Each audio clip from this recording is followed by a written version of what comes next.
ये आप देख रहे हैं स्क्रीन में लास्ट 24 आवर्स में गोवा के डिफरेंट रेन गेज स्टेशनों से जो रेनफॉल रिपोर्ट किया गया वो अमाउंट आप यहाँ पे देख सकते हैं। आज 8:30 AM ऑफ 13 जुलाई को ये सब रेनफॉल रिपोर्ट किया गया है। 7 स्टेशनों में हेवी रेनफॉल रिपोर्ट किया गया है, यानी कि rainfall exceeding 6.5 centimetres was reported from 7 stations over Goa. और हाईएस्ट रेनफॉल आज के दिन रिपोर्ट हुआ है पणजी से, जो कि 11 सेंटीमीटर्स ऑफ रेनफॉल है। माप्सा से भी ऑलमोस्ट 11 सेंटीमीटर रेनफॉल रिपोर्ट किया गया और ओल्ड गोवा में भी 10 सेंटीमीटर्स का रेनफॉल रिपोर्ट किया गया आज के दिन। And Canacona also reported 9 centimetres, Dabolim and Mormugao also reported 8 centimeters of rainfall. Kepe Sangye reported 5 centimeters of rainfall. In short, अगर आप देखेंगे तो from around 10th of July rainfall activity over Goa has been on the higher side. पिछले यानी कि before 10th for about 2 weeks the rainfall activity over Goa was comparatively weaker और एक week monsoon जैसा सिचुएशन था और rainfall values भी कम रहे नॉर्मल से। लेकिन अभी हम देखेंगे तो आज के दिन स्टेट एवरेज नॉर्मल जो है up to 13th July starting from 1st June around 134 centimetre होना चाहिए और उसकी जगह पे एक्चुअल रेनफॉल हुआ है अराउंड 136 सेंटीमीटर, यानी कि नॉर्मल से 2% हायर है आज का cumulative state average rainfall value, जो कि अराउंड 2 days पहले -10% में था। तो in this past 48 hours the rainfall activity has increased the cumulative rainfall recorded over Goa. और आज के दिन अगर हम जो प्रिवेलिंग वेदर सिस्टम्स को देखें जो गोवा के ऊपर इतनी बारिश दे रहे हैं, so there are basically 3 such systems. The first system is circulation that is over coastal Andhra Pradesh और साउथ ओडिशा। ये जो सिस्टम है आप देख सकते हैं ये सैटेलाइट इमेज में, there is a lot of clouding on the eastern coast of India, that is because of this circulation that is existing देर।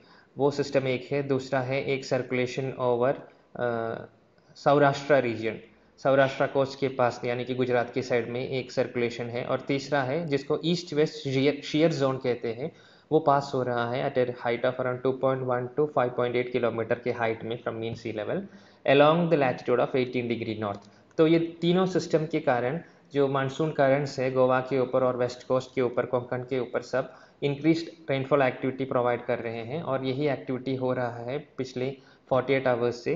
और since there are these systems it is expected that the increase rainfall activity में continue for up to around 17th of July, यानी कि very heavy rainfall exceeding 12 centimetres in 24 hours that is possible over North Goa and South Goa districts up to around 17th of July.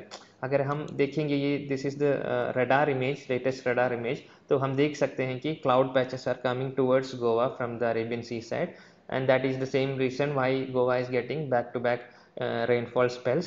So this was actually forecasted by IMD on 8th July itself that the rainfall activity is going to increase from around 10th, and exactly the same has happened. There has been multiple systems back to back forming and the rainfall activity is getting continued over Goa.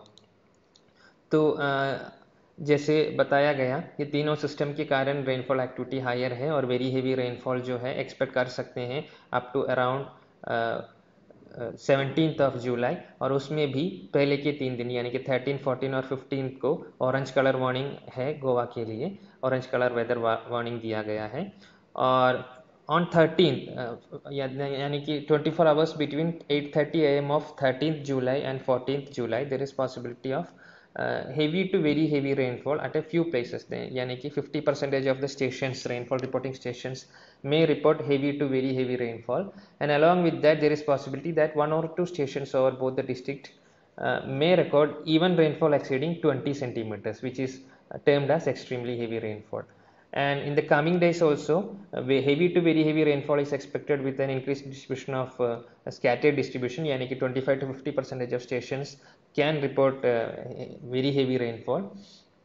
और ये actually जो realise rainfall है वो निर्भर होता है जो systems, weather systems है, वेदर एनहांसिंग सिस्टम है, उनकी इंटेंसिटी के ऊपर और उनकी एग्जैक्ट लोकेशन के ऊपर, जो कितना दूर है गोवा से, क्या हाइट में है, ये सब के ऊपर। तो पब्लिक से यही रिक्वेस्ट रहेगा कि आने वाले दिनों में please be regularly updated with the warnings and forecast issued by IMD. There is possibility that based on the prevailing conditions, based on the forecast observed from this numerical weather prediction models, the warning colors may change in the coming days.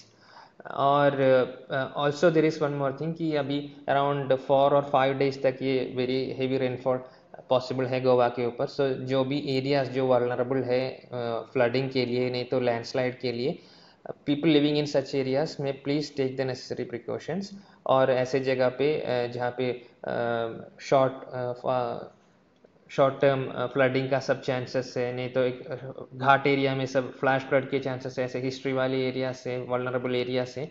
तो please be monitoring such locations and please be taking the necessary precautions. Increase rainfall activity होने के chances हैं, तो localised inundation और flooding के chances हैं cities में, low lying areas में सब। और अगर रेनफॉल एक्टिविटी कंटिन्यू रहता है 3 दिन तक, तो there is possibility that water levels may rise in rivers and canals, and rough sea conditions will prevail all along the coastal side of Goa. And all these detailed 3 days impact for based forecast are available on IMD Goa's website. So please be regularly updated with the warnings and forecasts issued by IMD.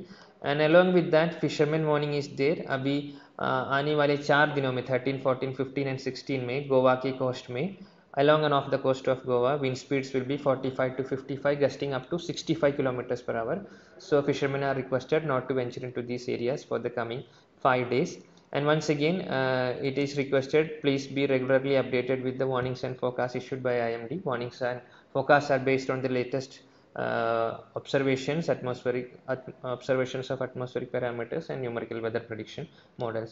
और अभी का आज on 13th of July from 8:30 AM up to now, up to around 4 PM, जो rainfall record हुआ है पेरने में 5 centimetre हुआ है, माप्सा और ओल्ड गोवा में अराउंड 8 सेंटीमीटर ऑलरेडी रिकॉर्ड हुआ है, वास्को में अप्रॉक्सीमेटली 40 सेंटीमीटर्स 40 मिलीमीटर यानी कि 4 सेंटीमीटर रेनफॉल रिकॉर्ड हुआ है, और कानकोना में भी around 4 centimetres of rainfall record हुआ है।